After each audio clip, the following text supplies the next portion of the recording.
Good afternoon, everyone, and welcome to Klugo Group's executive briefing for today, Business Modernisation Strategies, Gaining a Competitive Edge. It's great that you can be with us today.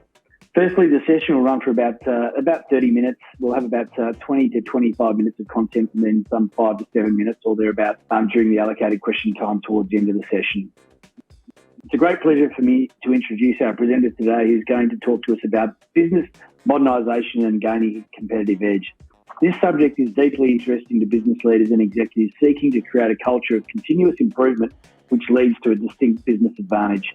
Our presenter, although having spent most of his career implementing information systems for small to medium enterprise, more recently co-founded several SaaS and VAR businesses in both the CEO and CTO roles. He has a track record and passion for working with innovative customers who want to maximise and optimise their investment in technology. After completing several hundred technology refresh projects, he's consolidated the best experiences for us today. So welcome Daniel Perry, CEO of Klugo. Thanks for that.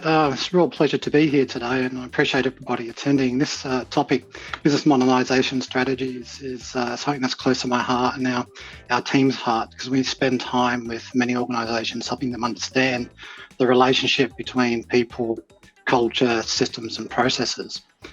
So the agenda that I put together for us to speak to was I wanted to first talk about what competitive edge, or what I mean by the term competitive edge, within the context of this discussion today. Then talk about business modernisation, because we all have different backgrounds, and there's probably a fair few of us that have got experience in operational excellence and manufacturing processes where you modernise your production floor quite a lot, or you refresh your technologies as part of business. But some of those principles now are available to organisations and information systems. So I just wanted to define that so that the examples that I provide, and I've got 3 examples that I talk about today, will help you really think about what you're doing in your organisation and how we're using information systems and how some of our processes are really a legacy implementation on modern technology stacks. So I wanted to go through those examples. And then for those that are interested, if you're getting some value out of those examples, I will focus on maybe what you need to do first, if this is new to you and your organisation, how you can go about starting a business modernisation process, and then we'll do a summary and close at the end. And I'll be open for questions if there are any from the audience. Please feel free to submit the questions as we go, so you don't forget them before the end. So Daniel, we're going to talk about competitive edge, which you mentioned there, but why do you think this is an important topic to include in the conversation? Yeah, it's. I think the first thing to note is that it's actually competitive edge, and often when we're sitting in planning sections, we talk about strategic advantage or strategic initiatives within organisations, and we talk about how we're going to grow our organisation, whether it's going to be organically or by acquisition or geographically, or we're going to bring new product lines into the business, and those conversations are very important from a strategic point of view. But at a tactical level, there's opportunities to actually achieve growth simply by implementing a business modernisation framework within your organisation.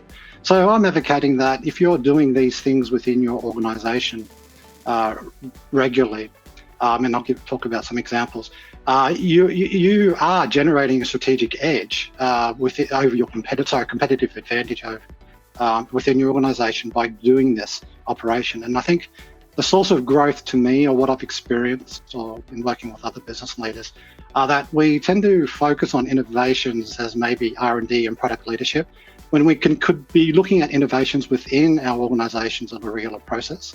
We're very familiar with maximising our operations and increasing efficiencies and reducing costs, but maybe we're not so good as business owners of letting our customers know that what their benefits or the flow on of value to our customers from these operational efficiencies that we're achieving.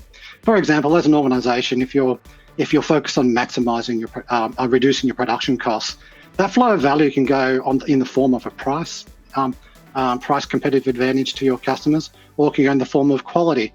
And we need to be letting our customers know. And there are many different ways of doing that. But also, I think the dimension that's sort of come in the last decade is customer experience. We're so connected now.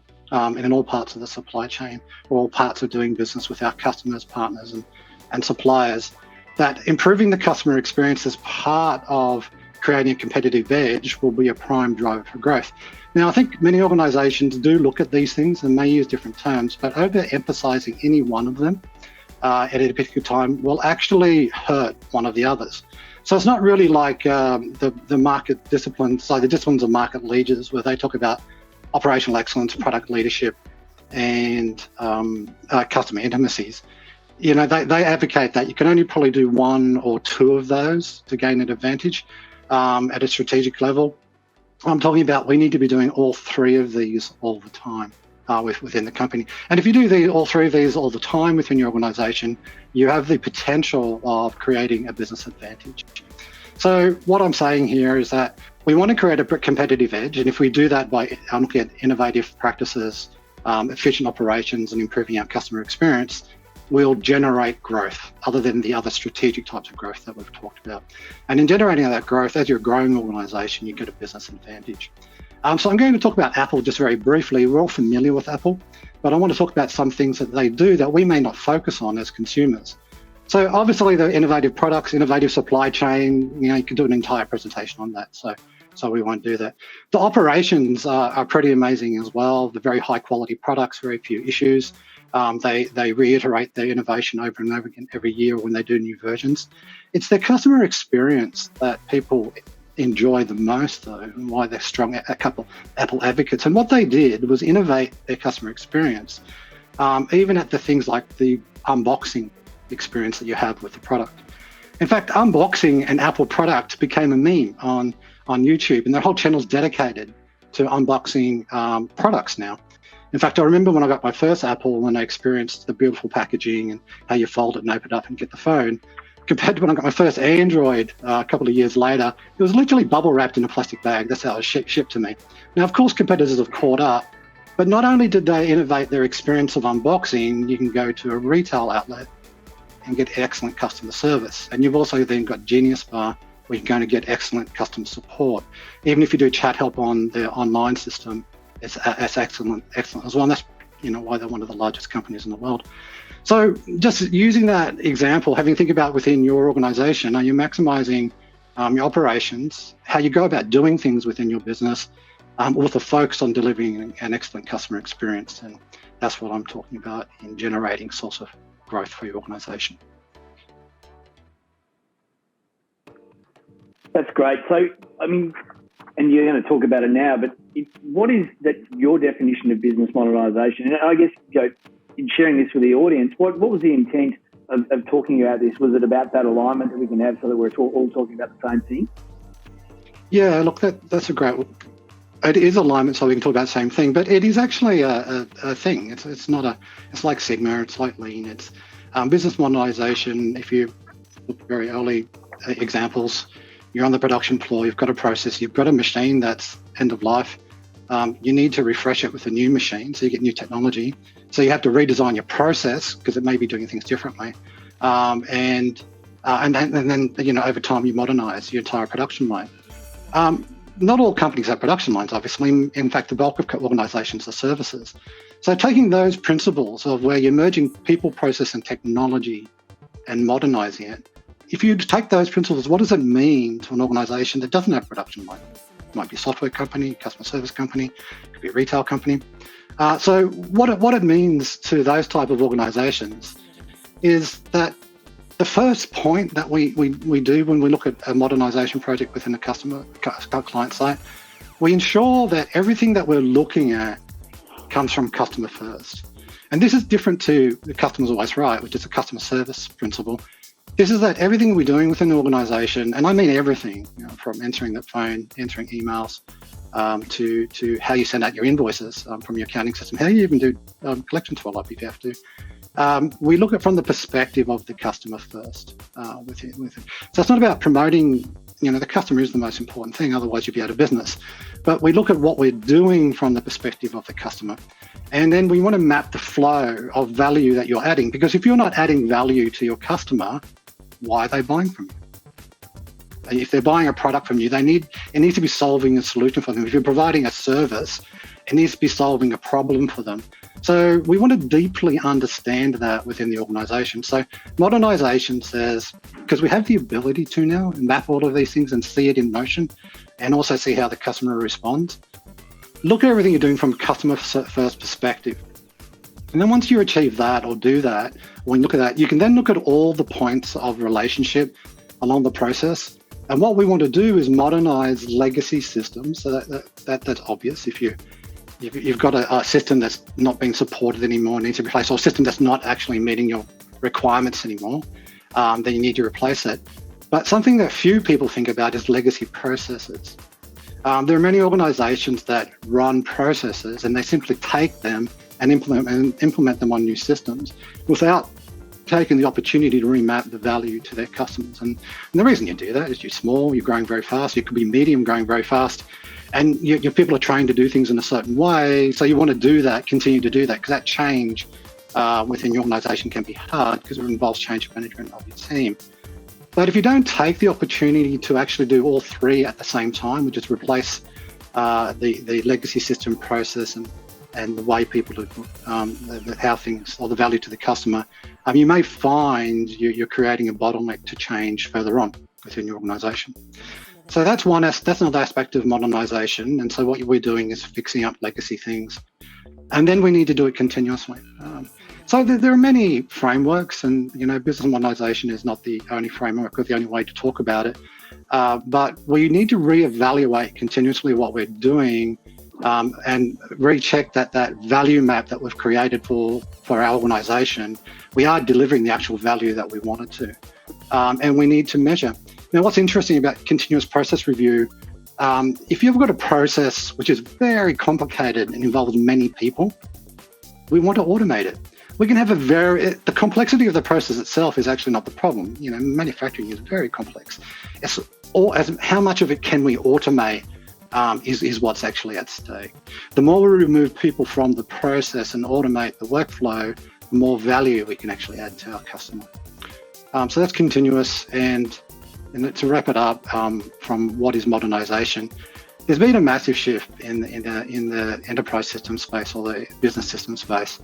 I'm old enough to remember when everything was called software, and I woke up one day and everybody's talking about buying apps. I blame Apple for that because they're all apps on phones.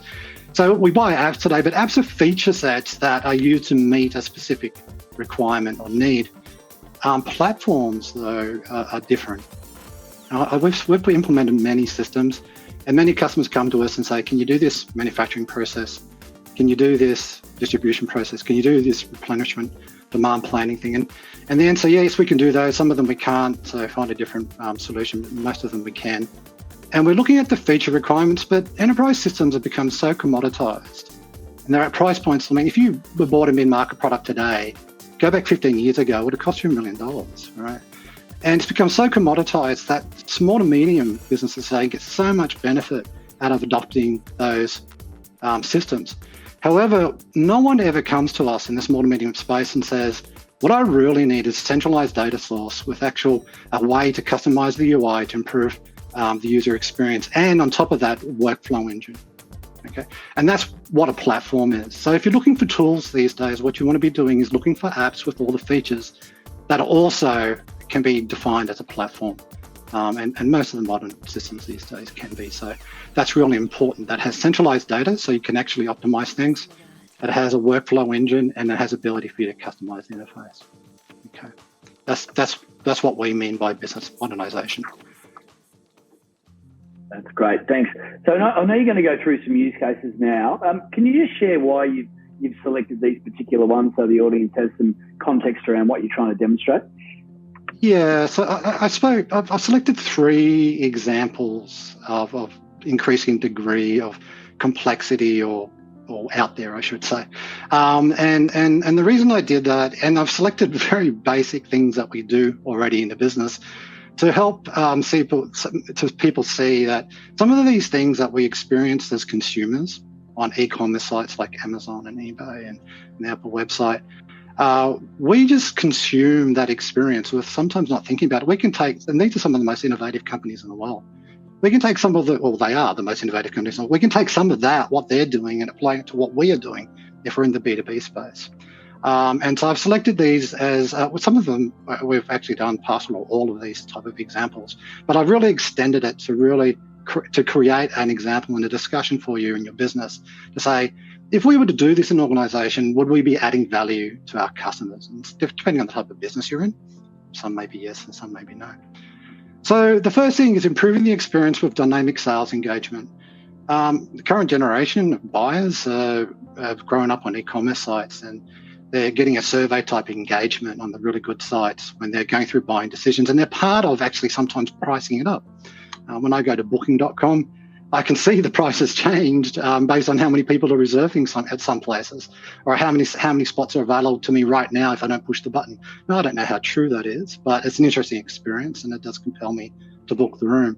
So as consumers of these apps or solutions, we have a buying experience, sometimes pricing experience, which is integrated. What we tend to do in business, we have a phone call, have a meeting, we prepare a PDF document or Word document, we send it to it, it comes back, we make some changes, goes backwards and forwards. And the pricing part of it tends to be, is hidden from our customer. And what I know from our direct experience, when we involve our customers in going through all the options together and pricing up and explaining the impact and the combinations of different decisions that we're making, they appreciate the price much more, have a understanding of what they're actually getting. They value the price or the investment much more. So we want to include the opportunity, the prospect in the pricing experience. There are many tools that can do this online.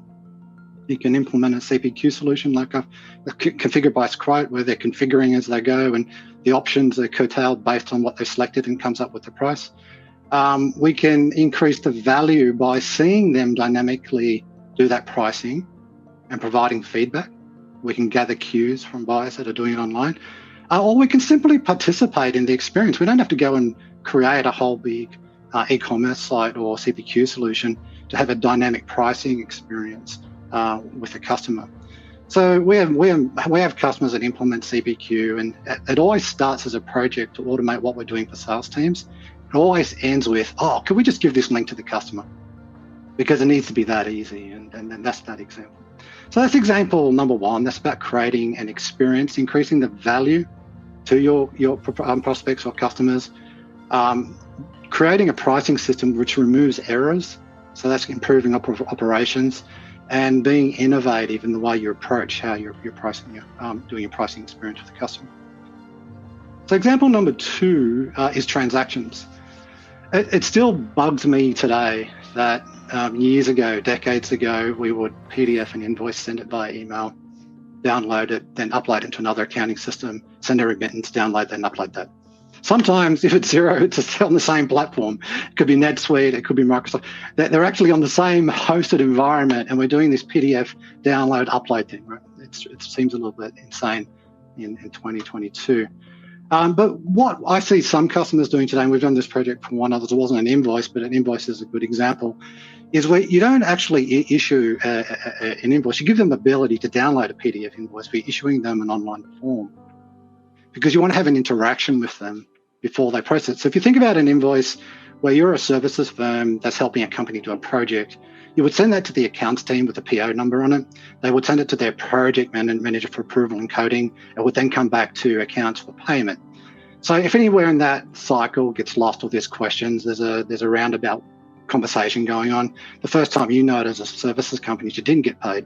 So you call accounts and they say the project manager hasn't approved it yet. You call the project manager, and so that conversation goes on. But if we were to consider this, rather than sending it to accounts first, or you could send it to both, you send an online form for an approval within your system to the project manager. And also you provide the ability for them to code your invoice for their accounting system. So by the time it gets to accounts, it's already pre-coded and workflowed and approved. Now, we had one organisation, we didn't do exactly this. We provided a portal for the projects. That project team fell so in love with the portal that they demanded their buyers buy the product from the company that was our customer, so they could use that portal to manage their projects. And that's a really good example of innovation and customer experience and centralizing the data and operations by making the end customer's experience easier. They wanted to buy the product. And that service they are providing online was free of charge. It was just simply part of the information they're providing them as part of the service. So that's the next example. And the final one, there's a big movement those of you in the IT sphere or looking at information systems, talking about APIs, and this APIs have been around for a long time, application project programming interface. However, the rest of the technology is so mature now and so fast, and web platforms can deliver it so quickly, that the concept of creating your business as an API is very intriguing. Now, there are many companies that actually do these already. Walmart, Amazon online services, where they say to you, if you want to work with us, here's our set of APIs. And you as the supplier or customer use their APIs to become part of their process. Now, the restriction, eBay and Walmart, they're massive organizations, but that technology now is affordable to small to medium. And in fact, even like in Australia, I think if you want to sell to Woolies, you have to go by the EDI framework. I can imagine in the future they change that to an API framework, and you'll need to make your business an API. So it's more than just integration, because integration is a point-to-point project with specific transactions that you're doing, and it's customized. An API is where your partner organization and yourself and say, here are our mutual APIs, give it to the developers, you make it work. It's just really a reference code to make it happen. And then all sorts of interesting things can occur from your business and now and your supply chain. Available to promise information from your suppliers, or giving available to promise information to your customers through a web experience becomes interesting. Seeing stock levels from your suppliers becomes interesting. Initiating cross-organizational workflows becomes possible. So the point is about this slide, look, it's not quite here yet, because there's lots of transformation that needs to happen in all companies, all levels. But the technology you select today must be able to demonstrate an ability to do this. Not a wraparound, not an add-on, it's just part of the platform that you're purchasing. Because if you're not doing that, you're going to find yourself in the future having to refresh your technology again. Okay, so that's that example. So there are 3 examples that I provided where if you were to look at your modernizing your business, you're looking at your process, your customer experience, and trying to do something innovative, you could increase the value to your customer and partners. Okay. That's great. So as you say in the next slide, Daniel, where do you even start this? I mean, if businesses want to start a modernisation project, what should they look at, and why have you decided to focus on these key things? Yeah, that's it's really important. From my opinion, I think it's a mistake to make this a project or make it an initiative. I think we need to make it part of what we do. So in our business, we regularly, and I'm only a small company with these days, but what we regularly do is have a look at what we're doing within our company and how it's actually applying, adding value to our customers, and where there are things that we can tweak along that process to improve what we're doing as an organisation. So the first thing we need to do is plot the journey. If there is marketers online, you'll understand. Understanding the customer journey is really important. Now, it's not enough for your marketing team to know this, though. Every person in the organisation needs to know what it means to take somebody from awareness all the way through to customer advocate within your company, and the 7 steps in between. So you want to plot that journey so you can actually see what the processes are and where you're adding value. By doing that, for example, at the awareness stage, when a company, we're trying to make them aware of who you are, if that's what you're doing, what information can you give to them? What experience can you provide them to make the next stage easier? And so just how you can bring the whole experience or value chain up one level. So plotting the journey is really important, and helping the entire organisation understand what that journey is probably the first thing I would do in a company. Then you would have a framework or create a culture of constantly rethinking everything that we do. So if you just set up a project and an initiative to say, right, we're going to rethink our supply chain, or rethink how we're doing our warehouse, okay, that starts, then finishes. But if you take an agile approach to business, what we're really doing is saying every week or every month or every quarter, however long you want to run your sprints, what are we doing today? How can we improve it? What information have we got to tell us those improvements are working? And then we're going to implement it. That constant rethinking of everything you do within the idea of aligning, getting rid of legacy systems and processes and aligning it to customer first focus is really important. That's really a cultural change you would make in your organisation. I mean everybody, finance team, marketing team, sales team, operations team. You have to determine the investment. There are some things which are harder to do than others. And if it's a big investment, it's not going to add much value to your customer, you have to question it. I would start with those things like I talked earlier that are highly complex, many steps, involve many people to see if you can automate it. That's probably where I would start, because I find those have the biggest return on investment, even though they may be expensive to automate. Simplify systems and process. It sounds obvious. If you're finding what you're doing is going to actually complicate things, you may again want to rethink it. And sometimes you get trapped because you make a change and you don't understand all the consequences of that change. So be open and agile to stopping that and rethinking what you're doing. So make sure everything you're doing is simplifying. It's easy to simplify information processes. It's hard to simplify people processes in my experience. Minimum viable solution. My team, when I presented to them, thought I should find a less negative way of saying this. And I thought about changing, but this is actually a cornerstone part of our service at Klugo, minimum viable solution. And if you're familiar for software development, there's this concept of minimal viable products, the most misunderstood concept in the space. Minimum viable solution means spend the minimum amount of time and money to prove what you're doing actually adds value. Okay, so yes, if you're going to automate something, maybe don't automate everything, but you prove at each step, because things have got to work and it's got to be done. So at each step that you're actually adding value. And if you find that it's not, stop. And we want to eliminate those really big projects where we're taking months and months and months to change something and finding that it's not delivering on the promise. So this is not possible if you're doing machine refresh, if you're a manufacturing company, so it's quite hard, big investment. But if we're doing information systems refreshes, yeah, it's possible. So take a minimum viable solution approach. And the key to doing that is defining the minimum viable solution. The minimum viable solution may be record this change in a spreadsheet, do that repetitively until we've proven that that process works, and then automate that in a database once it happens. A lot of people go straight from concept to, we're going to automate the database and do full workflows, when really you want to make sure the process actually sticks. So minimum viable solution. And then rinse and repeat. If you're an agile company already, you'll get that. If you're not, what we're talking about is rinse and repeating this, or rinse and repeating the whole thing. So you from your plot the journey, you take a focus area. It could be lead to cash, and then start that process. It could be procure to pay if you're doing a supply chain review. It could be warehouse operations, and then you just go through the whole exercise again. It's just part of how you manage your organisation.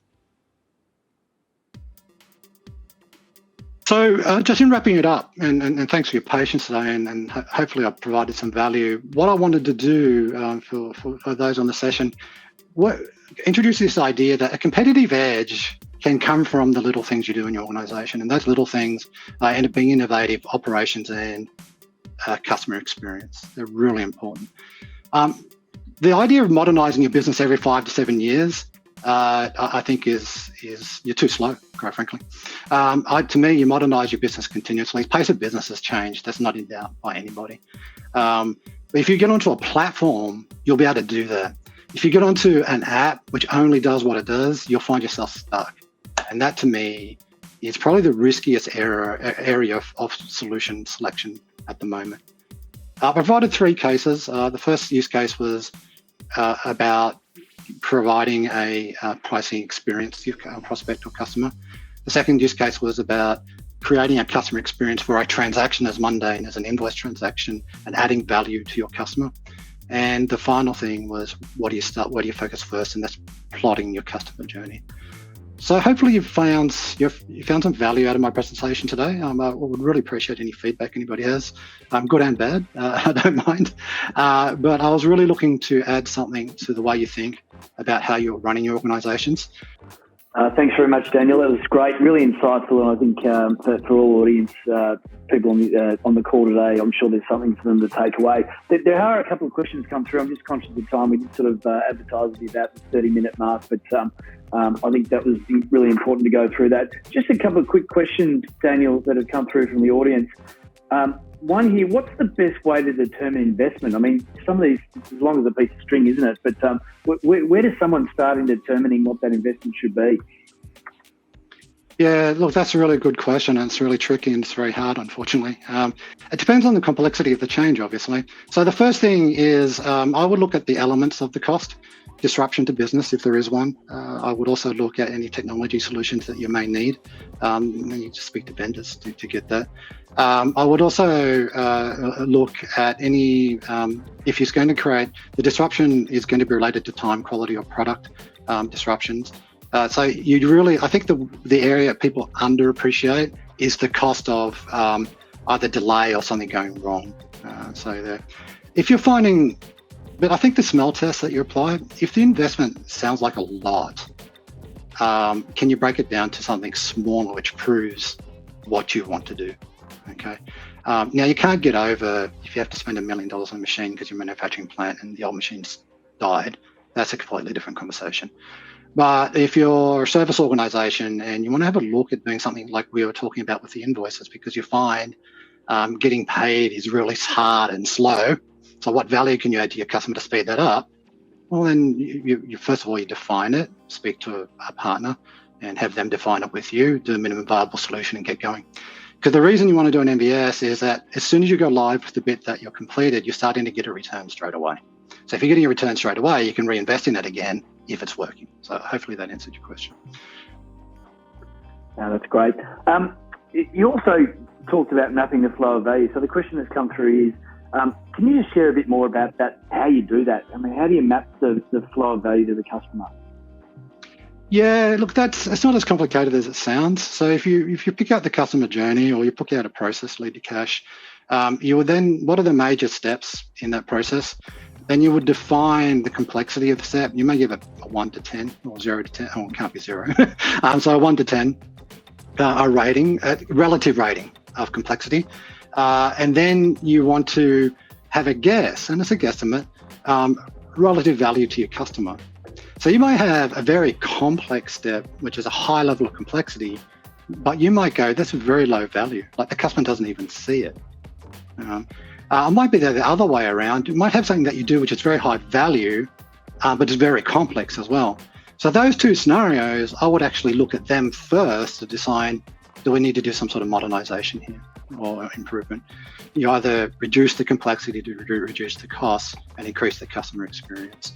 And then you just do that for each step. I wouldn't go overboard with creating massive workflow diagrams. I think they just make everybody dizzy. Just keep it short and discreet. This process, booking a sales order works like this. These are the areas and this is how we could improve them. Yeah, keeping it as simple as possible, yeah. Absolutely. Okay, last but not least, you did talk about Apple as an example of innovation improving customer experience. That I guess that was more from a lens of a B2C scenario. Do you have a B2B sort of scenario that you could sort of share around innovation improving that customer experience that you've seen in recent times? Some of our customers, we do B2B. I kind of picked Apple because I wanted, so everybody has experience with Apple. But we've got a customer that does renovations. So they do kitchen and bathroom renovations. And one of the things that they wanted to do to improve the experience of their customers was provide letters to all the neighbours. Where you're doing renovations, get noisy, you've got trading people coming in and out, you could disrupt access. So they provided letters, right? So they used to manually produce the letters, look up the addresses, or just do a letterbox and drop them all off, which is great. What we did is tweaked it a little bit. We said, well, let's provide them a letter, ask them to register for updates, get their digital details, and they become prospects in the future. So if they can convince their customer to showcase the renovation, all those people that are in the neighbours are prospects. So I thought that was very innovative. Yeah, that sure is innovative. It's a great way to do it. Yeah. And I guess the other one that's been really interesting in recent times is the case study, more probably B2C, but there's been Qantas where they've really invested in their customer and they haven't had anything to sell for a period of time during COVID where there were no flights, and they've certainly spent a lot of money on getting that customer experience as strong as it can be without actually having anything to sell. So there's another one for the mix for the audience as well. Alan Joyce made the classic mistake of blaming his customers when things were going wrong. That's right. But that was him, but the business sort of did a fair bit of work. Completely right. I agree. I couldn't help I'm sure lots of people on the call have said, Yeah, seen that firsthand recently. Well, look, thanks very much to everyone.